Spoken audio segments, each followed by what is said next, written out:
بسم اللہ الرحمن الرحیم. السلام علیکم ناظرین, میں اسامہ طیب اور میرے ساتھ موجود ہیں حکیم محمد طارق محمود چغتائی صاحب, شیخ الوظائف. ان کے تعارف میں میں اگر صرف تعارف پہ رہوں تو میرا خیال ہے کہ میں اس پورے پوڈ کاسٹ میں ان کا تعارف ہی کرواتا رہوں گا کہ جتنا اچھا یہ شاندار کام کر رہے ہیں, کر چکے ہیں, جو ان کی تعلیم ہے, صحت کے حوالے سے اگر بات کی جائے, جنات کے حوالے سے اگر بات کی جائے, اور اس کے ساتھ ساتھ وظائف کے حوالے سے بات کی جائے, تو میرا خیال ہے کہ ہم محاورتاً تو کہتے ہیں کہ سینکڑوں, لاکھوں, کروڑوں, لیکن صحیح معنوں میں میں یہ سمجھتا ہوں کہ انسانیت کے لیے جو شاندار خدمات حضرت صاحب کی ہیں وہ نہ تو کسی تعارف کی محتاج ہیں اور ان کی کوئی مثال بھی نہیں ملتی. تو ہم نے ان کے مصروف ترین اسکیجول میں سے وقت لیا اور ہم نے کہا کہ ہم بھی ملاقات بھی کرتے ہیں اور جانتے بھی ہیں, بہت سے سوالات ہیں جو ہم جاننا چاہ رہے ہیں. آپ خیریت سے ہیں؟ ٹھیک ہے, آپ کا بہت شکریہ کہ آپ نے وقت دیا.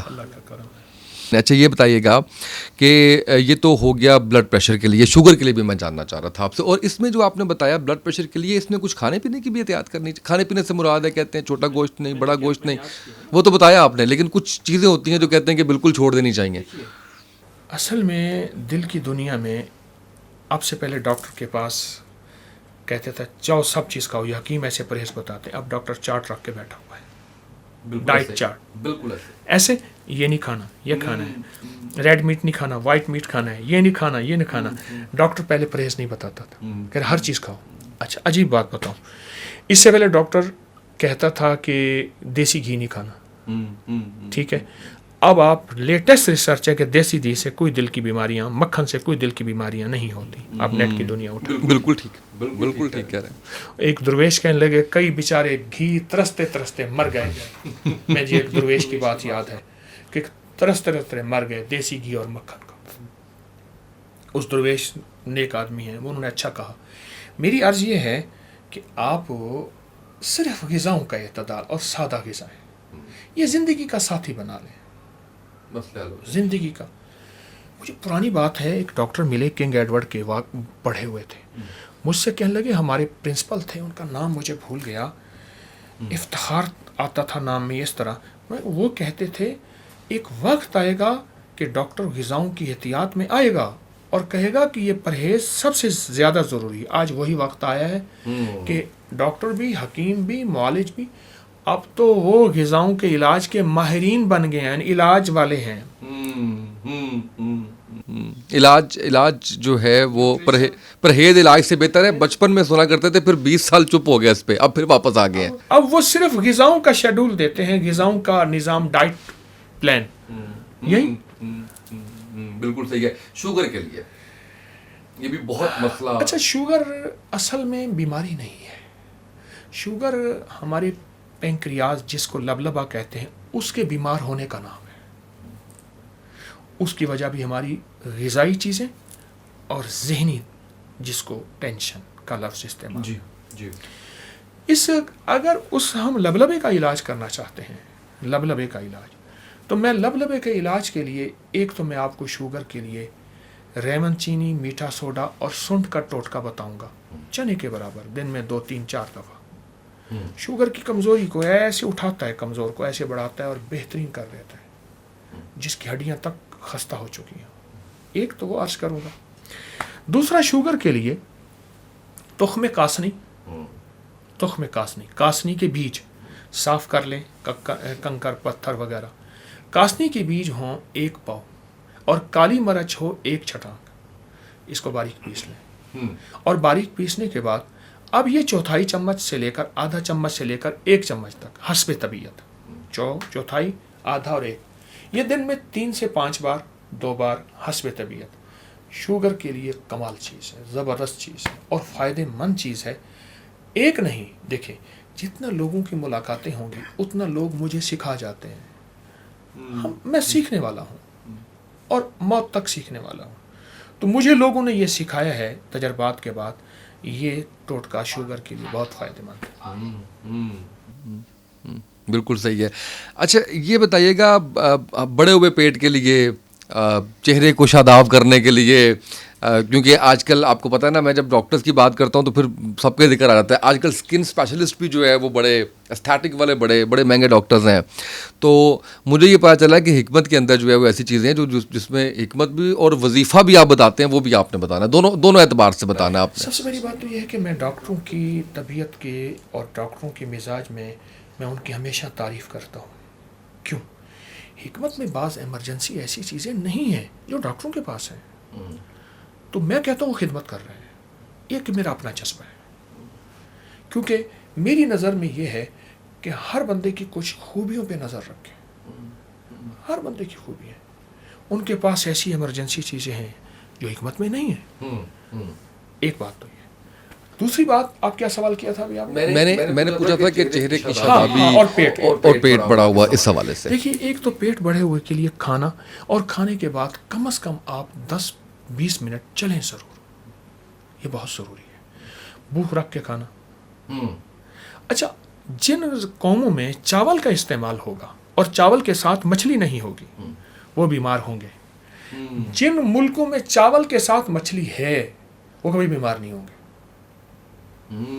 یہ ایک سائنس کی بہت بڑی ریسرچ اور تحقیق ہے جو میں نے بتائی ہے. ہمارے معاشرے میں چاول بڑھ گیا ہے، اب روزانہ کی ترتیب میں آ گیا ہے. اچھا، پہلے چاول ہوتا تھا جسے کہتے ہیں جی کشمیری چاول، سادہ چاول ہے، اوپر دال ہے، کبھی نقصان نہیں دے گا. اور جو چاول بریانی کی کہانی ہے، دلی کی نہاری، نہ دکھ رہے نہ بیماری. جو چاول جو ہے بریانی کی شکل میں آ گیا، اور اس میں مسالے آ گئے، اور اس میں مرغی آ گئی، اور اس میں گوشت آ گیا، وہ تباہ کر دے گا، وہ نقصان دہ ہے. وہ ہماری بیماریوں کی بنیاد ہے. پھر کسی نے کہا کھانے سے پیٹ بڑھتا ہے، اس نے کہا نہ، کھا کر بیٹھنے سے بڑھتا ہے. کتنے لوگ ایسے ہیں بہت کھاتے ہیں، چلتے ہیں، پھرتے ہیں، مشقت کرتے ہیں، کوئی پیٹ نہیں بڑھتا. اب اس پیٹ اور ویٹ کے لیے بھی ایک چھوٹا سا ٹوٹکا، جی، جہاں پرہیز، جہاں میں نے ورزش واک عرض کیا، وہاں ایک چھوٹا سا ٹوٹکا ہے، وہ بھی آپ کی خدمت میں عرض کروں گا. جی پلیز. سفید زیرہ اور خشک دھنیا، اس کا قہوہ ایسے پیٹ کو گھٹا دیتا ہے، وزن کو گھٹا دیتا ہے. آپ ایسا کریں، سفید زیرہ اور خشک دھنیا کو ہلکی چوٹ لگا لیں، اس کو رکھ لیں، پتی کی طرح ڈالیں اور خوب ابالیں. پھیکا پی لیں، بہتر ہے، کیونکہ میٹھا ویسے بھی جسم کو وزن کو بڑھاتا ہے. اس کو دن میں چند قہوے پیئیں. آپ تھرمس بنا کے ساتھ رکھ لیں، دن میں چند بار پیئیں. پیٹ کے لیے، ویٹ کے لیے، یوریا، یورک ایسڈ، کولیسٹرول، پتہ نہیں کس چیز کے لیے زبردست یہ قہوہ ہے. بالکل سستا. سفید زیرہ، خشک دھنیا، پتھر کنکر صاف کر کے ہلکا سا کوٹ کے پتی کی طرح موٹا رکھ لے، اور اسی طرح ڈالے، اسی طرح ابالے، اور جی چاہے تو یہ ساتھ ہی کھا جائے. بالکل صحیح. سفید زیرہ اور دھنیا یہ بھی ساتھ ہی نگل لیں، ورنہ قہوہ پی لیں چند بار. بالکل صحیح ہے. اچھا، مجھے یہ بتائیں، مجھے آپ بتا دیں گے تو میں اس کو کاٹ دوں گا اگر آپ کہیں گے یہ نہیں کرنا. ہم حکمت کے حوالے سے جب بات کرتے ہیں تو مردانہ کمزوری کے لیے اشتہارات کے اوپر بہت کچھ لکھا ہوتا ہے. اس حوالے سے میں آپ سے جان سکتا ہوں؟ بتائیے گا، اس میں کوئی آپ مجھے نسخہ بتائیں گے، کیا بتائیں گے اس حوالے سے؟ بہت سستی چیز ہے، نیازبو کے بیج بھی کہتے ہیں، تخم ریحان بھی کہتے ہیں، اکر کرہا اور مصری، بس 3 چیزیں سستی سی ہیں. اب میں مردانہ کمزوری کے بارے میں ایک چھوٹی سی بات کہوں گا. جی. وہ دور ختم ہو گیا جو مردانہ کمزوری کے لیے گرم دوائیں، جلوتری، جائفل، لونگ، شنگرف. اب ہماری غذاؤں میں مسالے اتنے، گرم دوائیں اتنی آ گئی ہیں کہ اب ہمیں گرم دوائیں سے نکلنا ہوگا. ہماری زندگی میں اب ہمارا انداز علاج بدلے گا. آپ غور سے سمجھیں. تخم ریحان 50 گرام، ٹھیک ہے. اکر کرہا کسی دوائی کی جڑ ہے. اس کی اصلی ہونے کی دلیل یہ ہے کہ کسی ایک ملک سے، میں نام نہیں لیتا، اکر کرہا کے نام پہ ایک دوا آ رہی ہے، وہ ہے اکر کرہا نہیں ہے. اس کی واضح یہ ہے کہ منہ میں چکھیں تو یہ زبان کو پکڑ لے گی، چرپرا جسے کہتے ہیں نا. اکر کرہا 50 گرام، یہ دونوں باریک پیس لیں. ٹھیک نہیں، تخم ریحان نہیں پیسنا، اوکے وہ ویسی ٹھیک ہے. مصری اور یہ دونوں پیس لیں.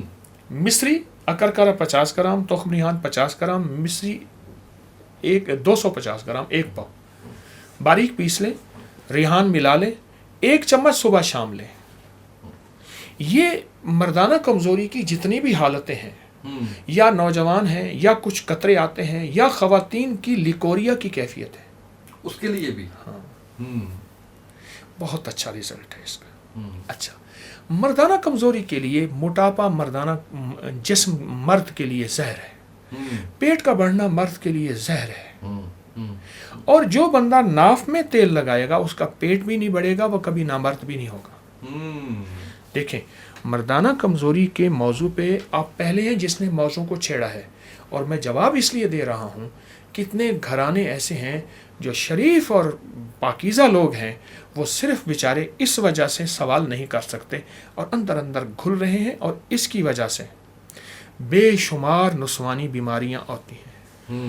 میں اردو ڈائجسٹ میں الطاف حسن قریشی صاحب زندہ ہیں، اللہ ان کی برکت دے، مجھ سے محبت کرتے ہیں. 92 سال کی عمر سے نکل گئے ہیں، اور 62 سال سے زیادہ عرصہ ہو گیا اردو ڈائجسٹ کو چھپتے ہوئے. ان کا ایک انٹرویو ہے حکیم سعید صاحب کا. اب وہ انٹرویو کے الفاظ سنیں. حکیم صاحب، مرد زیادہ بیمار ہوتے ہیں یا عورتیں؟ تو حکیم صاحب نے فرمایا عورتیں. کہا ان پڑھ یا پڑھی لکھی؟ کہا پڑھی لکھی. کہا ان پڑھی لکھی عورتوں کی بنیاد؟ کہا مرد. Bus stop. واہ واہ. یہ اردو ڈائجسٹ میں چھپی ہوئی بات ہے. حکیم سعید صاحب کا انٹرویو تھا، الطاف حسن قریشی صاحب نے لیا. اسی لیے میں نے وہ سٹارٹ میں بھی آپ سے پوچھا کہ میں اس پہ بات کر سکتا ہوں یا نہیں، کیونکہ اس پہ آپ سے اس سے پہلے میں نے بات نہیں دیکھی اس کے اوپر. اس لیے کہ میاں بیوی کی ازدواجی زندگی کے لیے، پاکیزہ زندگی کے لیے اگر اس موضوع کو احتیاط سے بات کی جائے تو میرے خیال میں کئی گھرانوں کی ضرورت ہے. بالکل صحیح ہے. اور یہ جو اس میں جب آپ نے بتایا کہ نوجوان چاہے لیں، یہ کسی بھی عمر کے لیے ہے، کیونکہ ہم وہ جو کہتے ہیں کہ مرد بوڑھا نہیں ہوتا ہے اینڈ آل دیٹ، وہ بلوغت کے بعد ہی یہ چیز جی جی بالکل بالکل ایسا ہی ہے. تو بلوغت کے بعد یہ دوا بے ضرر چیز ہے. تخم ریحان اچھا، ایک اور چیز ہے اس میں مصری ہے. بعض لوگ شوگر ہے، ان کے لیے یہ ہے وہ مصری نہ ڈالیں، اس کی مقدار چنے کے برابر کر لیں، تخم ریحان بڑھا دیں. جب پھر تخم ریحان بڑھائیں گے تو اس کی ترتیب یہ ہوگی: 100 گرام تخم ریحان، 50 گرام اکرکرا. ٹھیک، اکرکرا پیس کے تخم ریحان ایسے ملا لیں، پھر اس کو 1 چمچ لے لیں، آدھا چمچ لے لیں، تخم ریحان بڑھا دیں. اچھا حکیم صاحب، مجھے آخر میں بس 2 چیزیں میں نے آپ سے جاننی ہے، میں نے بہت آپ کا وقت لیا. مجھے ایک تو یہ بتائیے گا کہ نظر اگر کسی کی کمزور ہو گئی ہے اس حوالے سے، اور نظر تیز کرنے کے لیے، اور ایک جو ہمارے اس میں ہے کہا جاتا ہے کہ 40 کے بعد نزدیک کی نظر کمزور ہو جاتی ہے اگر آپ کی دور کی نظر جو ہے وہ کمزور نہیں ہے. تو یہ کوئی عمر کے ساتھ ہوتا ہے، جینیٹک ہوتا ہے، اور کیا کمزور ہوئی ہوئی نظر ٹھیک ہو جاتی ہے؟ جینیٹک، موروثیت میں ایسا ہوتا ہے. موروثیت میں ہوتا ہے، باپ دادا سے، والدہ کی طرف سے نظر کا اثر ہوتا ہے. 40 سال کے بعد بھی اثر ہوتا ہے اور لازم ہوتا ہے. ایک دوسری چیز یہ ہے کہ نظر کو تقویت دینے کے لیے جو بندہ وضو کے بعد صرف ایک بار سورۃ قدر پڑھے گا، انا انزلناہ فی لیلۃ القدر، پوری سورۃ پڑھے گا. میں نے کئی لوگوں کی عین کے ٹوٹتے اترتے دیکھی، وضو کے بعد صرف ایک بار سورۃ قدر. ایک دوسرا، ایک ٹوٹکا بتاتا ہوں، اینک توڑ. شہد لے لیں اور اس میں سفید پیاز، جو تیز پیاز ہوتا ہے، اس کا پانی کچل کے مل مل کے صاف کپڑے سے نکالیں. جتنا پانی اتنا شہد ملا کے ڈراپر میں ڈالیں. 1 قطرہ ادھر، آگ لگا دے گا پہلے. آگ سے مراد جلن ہوگی بہت زیادہ. اچھا، جو آنکھ کا کھوٹ ختم ہوتا جائے گا، جلن ختم ہوتی جائے گی. 1 قطرہ ادھر. اچھا، اس کے بعد آنکھیں بند رکھنی ہے. اگر جلن کا احساس چاہتے ہیں کہ نہ ہو، کیونکہ یہ میں خود بھی ڈالتا ہوں، نہ ہو، میں 40 سال سے نکل گیا ہوں، نہ ہو تو پھر آپ آنکھیں بند رکھیں 10 منٹ تک. آنکھیں کھولیں گے جلن ہوگی، آنکھیں بند رکھیں، اس کے بعد آنکھیں خود بہت ہو جائیں گی. آپ چند دنوں، چند ہفتوں میں دیکھیں گے آپ کی نظر زبردست ہو جائے گی. واہ واہ، بہت زبردست. اور اس میں کوئی یہ تو نہیں ہے کہ یہ شوگر والا یا بلڈ پریشر والا اس میں نہیں، کیونکہ وہ تو آنکھ کے اندر ہے نا، کھانا پینا تو ہے ہی نہیں آپ نے اس کے اندر. ایسی آنکھ کے لیے شفا ہے. بالکل صحیح ہے. اچھا، ایک چیز بتاؤں، جی، پیاز کاٹنے والا اور تندوری کو کبھی اینک نہیں دیکھیں گے. پیاز کاٹنے والا اور تندوری کبھی تندور پہ بیٹھنے والے کو اینک نہیں دیکھیں گے. تندور والے کی کیا بات؟ آنکھوں سے پانی آتا رہے گا. پانی آتا رہے گا. اس دوا سے بھی پانی آتا ہے. تندوری اسپیلر جہاں سرسوں کا تیل نکلتا ہے وہاں کسی کو اینک نہیں دیکھیں گے. صحیح، بالکل صحیح، بالکل صحیح. اچھا یہ بتائے گا کہ آپ نے اتنی ساری بیماریاں، اتنا سارا کچھ بتایا، تو میں اسی چیز کا فائدہ اٹھاتے ہوئے یہ بھی آپ سے جاننا چاہوں گا کہ کینسر کے مرض کے لیے بھی کچھ آپ بتاتے ہیں، چاہے وہ وظیفے کے حوالے سے ہو یا وہ کوئی پتہ نہیں ٹوٹکا اس پہ گھر میں کوئی کر سکتا. یہ حدیث سے بھی ثابت ہے، یہ الفاظ قرآن سے بھی ثابت ہے. اس کی میری ایک طبیعت میں اپنے ہر وظیفے کی سند کا خیال رکھتا ہوں، ثبوت کا خیال رکھتا ہوں کہ کیا میری ہر وظیفے کا ثبوت بھی ہے. حمیم لا ینصرون غزوہ خندق میں صحابہ نے اور اللہ کے نبی علیہ السلام نے پڑھا، اہل بیت نے پڑھا جو میرے آقا کے ساتھ تھے. آج بھی یہ لا علاج بیماریاں جس میں کینسر بھی ہے، اس کو سارے گھر والے پڑھیں اور بہت زیادہ پڑھیں، سینکڑوں ہزاروں کھلا، اور ہر حالت میں چند دن، چند ہفتے، چند مہینے. حمیم لا ینصرون. اور جس گھر میں ہلدی کا استعمال ہوگا کینسر اس گھر میں دستک نہیں دیتا. بالکل صحیح. ہلدی خود پیسیں، شرط یہ ہے، شرط یہ خود پیسیں.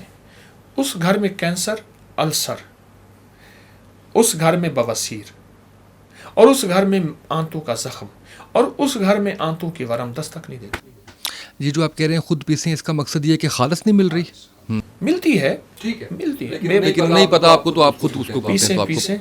اور اس کا سالن میں، روٹی میں آٹا گوندتے ہوئے چٹکی، اس کی آٹا گوندتے ہوئے روٹی کے اندر اجزاء آ جائیں گے.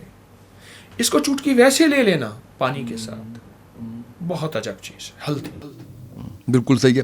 آخر میں بالکل ہر شخص کی خواہش ہوتی ہے کہ بہت زیادہ دولت ہو، بہت زیادہ شہرت ہو، بہت زیادہ عزت ہو. اس کے لیے وظیفہ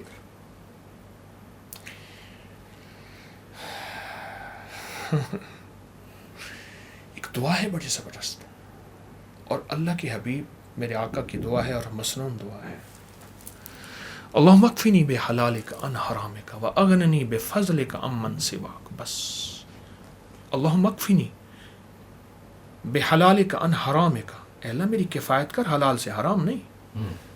واغننی، مجھے غنی کر دے، بفضلک، ہوگا تیرے فضل سے. بے شک، بے شک. ہاں، محنتوں سے نہیں. محنت شرط لازم ہے، پر محنت پہ فیصلہ شرط نہیں ہے. واہ، بہت خوب. محنت شرط، محنت پہ فیصلہ. وَأَغْنَنِي، مجھے غنی کر دے، امن سواک، در در کا سوالی نہ بنا. واہ واہ. ایک درد حضوری ہو جائیے، در دی گدائی کی کرنی. کیا بات ہے. یہ دعا جو بندہ کثرت سے پڑھے گا، پاگل ہو کے پڑھے گا، میں لفظ پاگل، گلبا پڑھے گا نا دن رات، وضو بے وضو. میرے پاس یہاں تک لوگ آئے ہیں کہ آپ دعا واپس لے لیں، آپ گنے نہیں. اچھا یہ دولت کے حوالے سے ہو گیا. میں نے ساتھ آپ سے شہرت اور عزت کا بھی پوچھا. ایک چھوڑ دوسرا، دوسرا چھوڑ تیسرا نہیں، بھائی اس پہ دیوانہ ہو جائے. ایک آیت ہے، قل اللہم مالک الملک توتی الملک من تشاء وتنزع الملک ممن تشاء وتعز من تشاء وتذل من تشاء بیدک الخیر سے آخر تک، ترزق من تشاء بغیر حساب تک. ٹھیک. یہ آیت وقار، عزت، عروج، کمال، شہرت اور بلندیوں کے لیے زبردست. اور یہ کھلا پڑھنا ہے. قل اللہم مالک الملک توتی الملک من تشاء سے وتعز من تشاء وتذل من تشاء بیدک الخیر انک علی کل شیء قدیر تولج اللیل فی النہار وتولج النہار فی اللیل وتخرج الحی من المیت وتخرج المیت من الحی وترزق من تشاء بغیر حساب تک. بالکل صحیح. یہ آیت عروج اور کمال کے لیے. وضو، بغیر وضو، دن رات، یہ بھی پاگل پن کی حد تک. پاگل پن ہے. دیکھیں، ملتا دیوانے کو ہے، آہا. فرزانے کو نہیں ملتا. آتش عشق میں، اپنا نمرود کی آتش میں عشق کودا تھا. عقل ہے محو تماشا لب بام، ابھی عقل تو دیکھ رہا تھا. اور اس میں دولت بھی انٹرٹین ہو جائے گی. جب چیز ہے، واقعی ایسا ہے. میں ایک واقعہ سنا. میں نا ڈیفینس کی طرف گیا، ہمارے ایک مخلص تھے میاں طارق صاحب رحمۃ اللہ علیہ، وہ ساتھ تھے. تو ایک صاحب کہنے لگے جی آپ اپنی گاڑی کھڑی کر دیں، میری گاڑی میں بیٹھ جائیں. اچھا جب میں گاڑی میں بیٹھا تو میں بندے کو پہچان رہا تھا. اس کی 5 مرلے کی گاڑی تھی. میں اس کو پہچان رہا تھا. میں کہ یہ چہرہ مجھے کو پہچانا نظر آ رہا ہے. اچھا وہ بھی مجھے یوں سے دیکھ رہا تھا, وہ مجھے اپنی پہچان نہیں کروا رہا تھا. میں اس کے ساتھ چلتے چلتے میں نے کہا آپ کبھی ملے ہیں؟ کہہ رہے لگتا تو مجھے بھی ہے. تھوڑی دیر کے بعد میں نے کہا تو فلاں نہیں ہے؟ میں نے کہا آپ تو فلاں ہیں. فلاں ہاں میرے پاس آئے تھے. ہنس پڑا. ہنس پڑا. کہنے لگا میں مفلس تھا, غریب تھا, فقیر تھا اور ایک مزدور کا بیٹا ہوں. آج لاہور کے ڈیفنس کا بہت بڑا میں بڑے بڑے سودے 1 کروڑ کو ایسے اٹھا لیتا ہوں. یہ گاڑی میری ہے اور یہ سب کچھ مجھے اس آیت کی وجہ سے ملا. واہ کیا بات ہے, اللہم مالک الملک والی آیت. بالکل صحیح. اچھا یہ جب آپ کہتے ہیں کہ کھلا پڑھنا ہے, اس کو پڑھنا کب تک ہوتا ہے؟ تا حیات پڑھتے رہنا ہوتا ہے یا کسی ٹائم پہ آپ اس کو جو ہے وہ کم کر دیتے ہیں؟ یہ بتائیں, زندگی کھانا ضرورت ہے, رزق ضرورت ہے, تو پھر آپ کب تک کھانا کھائیں گے؟ جب تک جی رہے ہیں. بس جیئیں, پڑھیں وہ کریم کے خزانوں میں. ہاں ایک بات ہے, اپنے لیے منوا کے نہ جائیے گا, نسلوں کے لیے بھی ساتھ منوا کے جائیے گا. واہ واہ یہ بڑی اہم چیز ہے. واہ. آپ نے دیکھا ہوگا کوئی لوگ گئے, بخت گیا, تخت گیا, اور کچھ دیکھا ہوگا کچھ نسلوں کے لیے بھی برکتوں کے دروازے چھوڑ کے جاتے ہیں. بہت بڑی بات. نسلوں کے لیے. تو اس کو اتنا پڑھیں کہ نسلوں کے لیے. کیوں؟ واہ واہ. اعمال میں اعمال بھی ہے. واہ. آپ سمجھے ہی نہیں ہے میری بات. اعمال میں اعمال بھی ہے, بالکل سمجھ آپ گئے. سمجھے. اعمال, اعمال نبوی قرآن و حدیث میں اعمال بھی ہے. تو نسلوں کے لیے منوا کے جائے, اللہ سے وسعت, عافیت, برکت. واہ کیا بات ہے, بہت اچھا لگا مجھے. اور میری بالمشافہ ملاقات تو پہلی تھی آپ سے, اس میں جتنی پازیٹیوٹی میں نے دیکھی ماشاءاللہ, اور جتنی خندہ پیشانی سے آپ نے سارے سوالات جو ہے وہ اس کو ایڈریس بھی کیا. اور اس میں میرے سوالات بھی, میری کوشش یہی تھی کہ سیکھنے کا عمل ہو اور کوئی ہمارے اس پلیٹ فارم سے خیر کا کام جو ہے وہ ہو, اور کچھ چیزیں جو ہے وہ لوگوں تک پہنچے. میں آپ کا بہت شکر گزار ہوں, آپ نے وقت دیا ہے. اور ہمارے دیکھنے والوں کے لیے, میرے لیے خاص کر دعاؤں کی درخواست ہے آپ سے. بہت شکریہ آپ کا, بہت شکریہ. جزاک اللہ, تھینک یو سو مچ.